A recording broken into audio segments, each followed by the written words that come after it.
Assalamualaikum warahmatullahi wabarakatuh. Jumpa lagi bersama saya di Paradigma 45, sahabat Paradigma 45, sebangsa setanah air.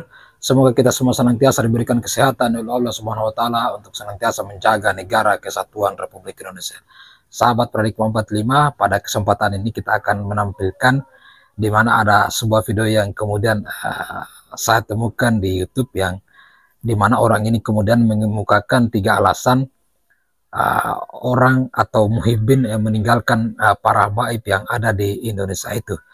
Nah, pada video kali ini merupakan orang baru, dan saya kira ini adalah sesuatu yang baru karena orang yang kemudian menyampaikan 3 alasan juga ini adalah orang yang baru. Kalau kemudian orang-orang yang menyampaikan ini adalah teman-teman YouTuber-YouTuber sebelumnya, mungkin tidak akan mengagetkan kita karena memang kita selalu mengcounter isu-isu bagaimana oknum-oknum habaib yang ada di Indonesia ini, yang hari ini melakukan doktrinisasi dan melakukan pembelokan sejarah, dan bahkan tidak sedikit oknum-oknum ini melakukan pemalsuan terhadap makam-makam dari pahlawan-pahlawan Nusantara dan pahlawan-pahlawan nasional kita. Nah, untuk itu sebelum berlama-lama, mari langsung saja dulu kita saksikan apa yang disampaikan oleh orang baru yang saya maksud dan pria berkacamata berikut ini. Diawali dengan kalimat sakti, Bismillahirrahmanirrahim. 3 alasan kenapa para muhibbin banyak meninggalkan para habaib. Dari kejadian-kejadian yang dimana di dalam kejadian itu adanya keterlibatan peranan oknum habib, hingga secara otomatis kejadian ini berdampak besar, mempengaruhi, mengganggu kecintaannya para muhibbin terhadap para habaib.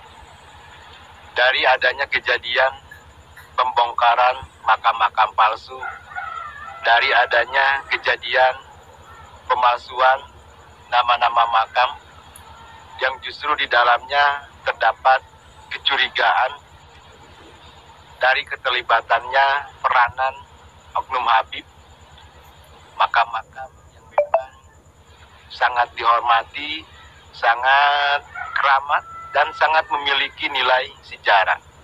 Dan dari adanya kejadian ceramah-ceramah yang memang kurang begitu bisa mewakili kesantunan, kisah-kisah yang terdapat di dalamnya yang selalu membicarakan leluhur-leluhurnya, dan dari nilai kebenaran dari kisah itu sendiri yang cukup dan sangat-sangat jauh untuk bisa kita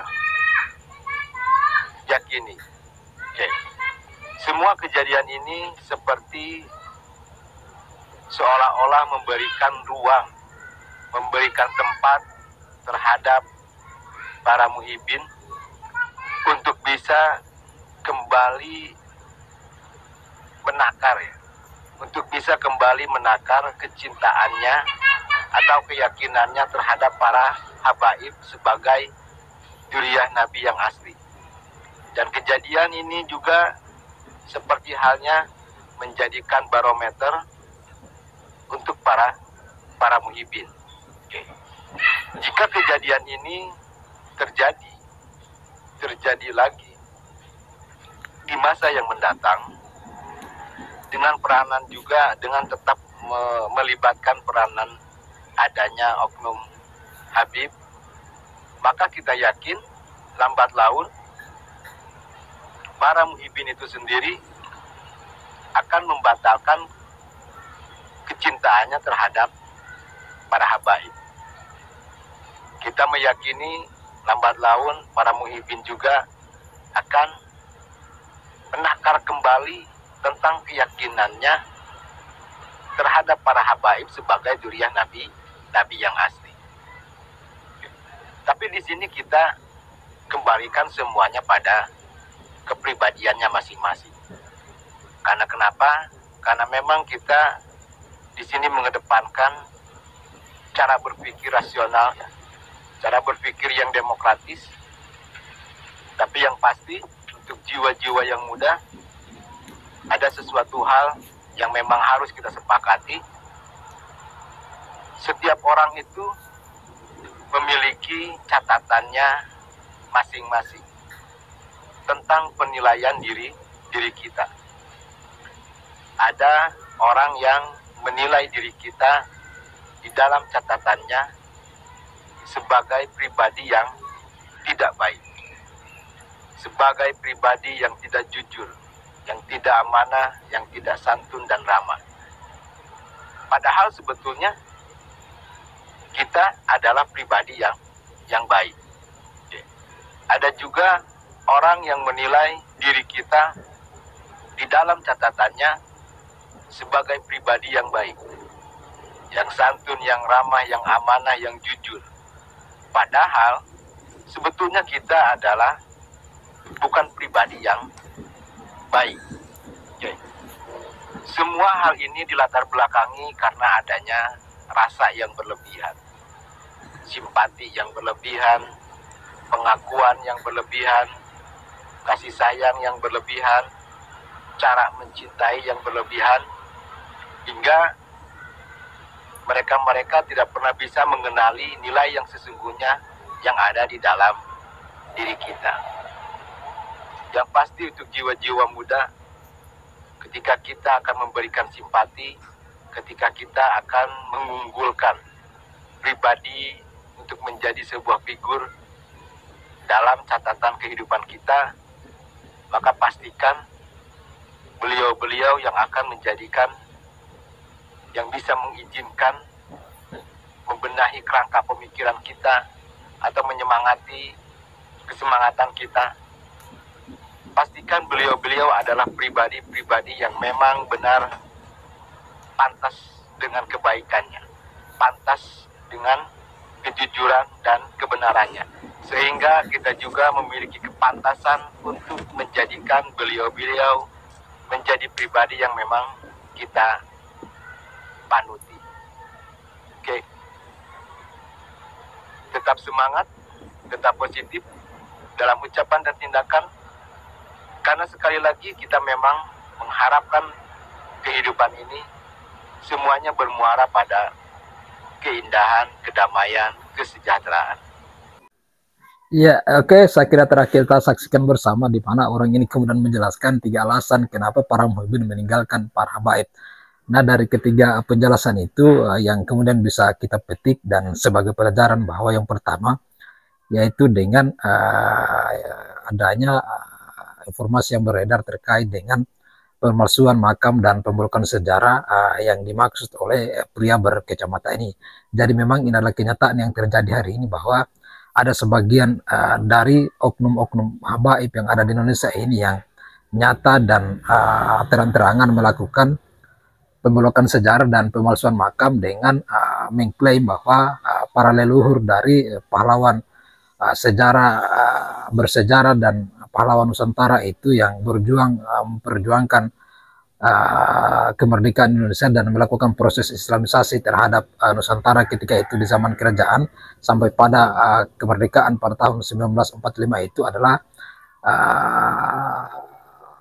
orang yang katanya dari marga dan keturunan mereka. Selain yang dilakukan adalah melakukan pemalsuan makam dan melabeli pahlawan-pahlawan Nusantara ini dengan label dari nama dan keturunan mereka. Jadi ini kemudian saya kira memang adalah kesalahan yang dan menjadi salah satu alasan ketika misalnya para muhibin ini yang sudah sadar hari ini bahwa ini adalah kesalahan yang dilakukan dan tidak seharusnya itu dilakukan oleh kelompok ini.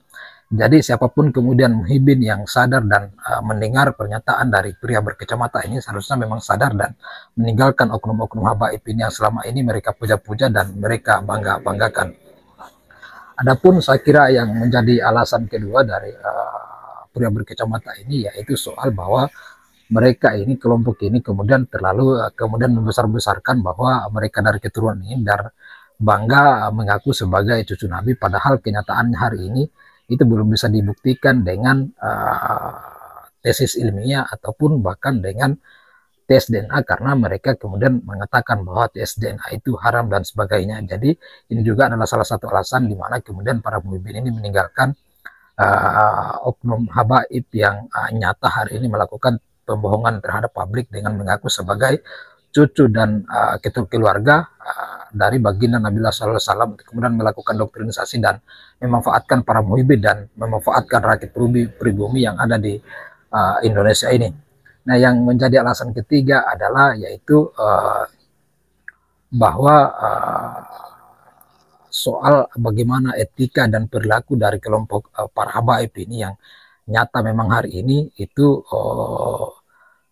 di luar dari nalar dan pikiran yang selama ini kita bayangkan, bahwa kalau memang mereka adalah cucu Nabi, seharusnya mereka berperilaku dan berakhlak dengan baik dan tidak melakukan tindakan kekerasan dan melakukan provokasi-provokasi, dan tidak jarang ada oknum habaib kemudian melakukan persekusi terhadap muhibin maupun orang yang di luar dari kelompok mereka sebagai pengikutnya ataupun sebagai pengikutnya. Itu bahkan kita saksikan secara sama-sama di media dan sebagainya. Banyak contoh-contoh kemudian para habaib ini melakukan persekusi dan melakukan kekerasan terhadap para habaibnya maupun terhadap orang di luar dari kelompok mereka. Jadi memang tiga alasan ini adalah alasan yang kemudian masuk akal, yang menjadi seharusnya acuan berpikir kita bahwa memang kelompok para habaib ini tidak seharusnya pribumi ini membangga-banggakan mereka, karena tiga alasan ini tadi saya kira adalah sesuatu yang masuk akal dan pemaparan yang luar biasa dari orang yang berkacamata ini, yang bisa menjadi patokan buat kita bahwa ini kemudian alasan untuk kemudian bisa meninggalkan mereka, karena ketiga hal ini adalah sesuatu yang mereka lakukan dan itu ternyata terjadi di hadapan kita, di masyarakat kita, dan itu sesuatu yang sebenarnya tidak bisa ditolerir. Maka untuk itu mari terus kita saksikan di channel ini. Wallahul muwaffiq ila aqwamit thoriq. Assalamualaikum warahmatullahi wabarakatuh.